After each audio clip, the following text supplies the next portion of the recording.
Hi friends, எல்லோரும் Pongal shopping start பண்ணிட்டீங்களா? நாங்களும் 2-3 நாளைக்கு முன்னாடியிருந்தே ஷாப்பிங் வந்து ஸ்டார்ட் பண்ணுறோம். ட்ரெஸ்லாம் எடுத்துகிட்டு வந்து வச்சாச்சு. இன்றைக்கி போய் பூ மார்க்கெட்டில் பூ வாங்கிட்டு வந்துடலான்னு போயிட்டேன். நாளைக்கு நாளான்னைக்கெலாம் போனோன்னா இன்னும் ரேட் அதிகமாகிடும். அதனால் இன்றைக்கே போய் சாமிக்கு பூ வாங்கிட்டு வந்தாச்சு. அப்படியே பொங்கல் வைக்கிறதுக்கு பொங்கல் பானையில் மஞ்சள் கொத்து கட்டுறதுக்கு வாங்கிட்டு வந்துட்டேன். தலை பூ வாங்கிட்டு வந்தாச்சாச்சு. 2 நாள் டேயில் இந்த பூ தான் நம்மளுக்கு வாடாமல் இருக்கும். என் ஹஸ்பண்ட் வந்து பொங்கல் முடிஞ்சு தான் ஐயப்பன் கோயில் கிளம்புறாங்க. அதுக்காக ஐயப்பன் கோயில் கொண்டு போகிறதுக்கு கொஞ்சம் திங்ஸும் இப்போவே பர்ச்சேஸ் பண்ணிட்டு வந்தாச்சு. இந்த வருஷம் என் ஹஸ்பண்ட் வந்து 14வது வருஷமாக ஐயப்பன் கோயிலுக்கு மாலை போட்டு போகிறாங்க.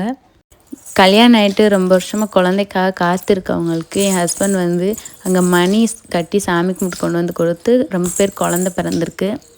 சரி, வெறும் மணி மட்டும் கொடுக்க வேணாம், அது கூட ப்ளவுஸ் பிட்டும் நெய் எல்லாமே அங்கே வச்சு சாமி கும்பிட்டு கொண்டு வந்து கொடுப்போம், நம்ம செலவுலேயே வாங்கிட்டு வந்துடும் அப்படின்ட்டு என் ஹஸ்பண்ட் சொன்னாங்க. அதனால் இன்றைக்கி அதுவும் சேர்த்து நான் வாங்கிட்டு வந்துட்டேன். இந்த தூக்கு சட்டியில் தான் அந்த தேங்காய் உடச்சி அதுலேருந்து நெய் எடுப்பாங்களா, அது ஊற்றி வைக்கிறதுக்காக இந்த தூக்கு வாங்கியிருந்தோம். இருமுடி கட்டுறதுக்காக போர்வை. இந்த வேஷ்டி சட்டை வந்து நான் என் ஹஸ்பண்ட் கோயிலுக்கு போகிறதுக்காக நான் எடுத்து கொடுத்தேன்.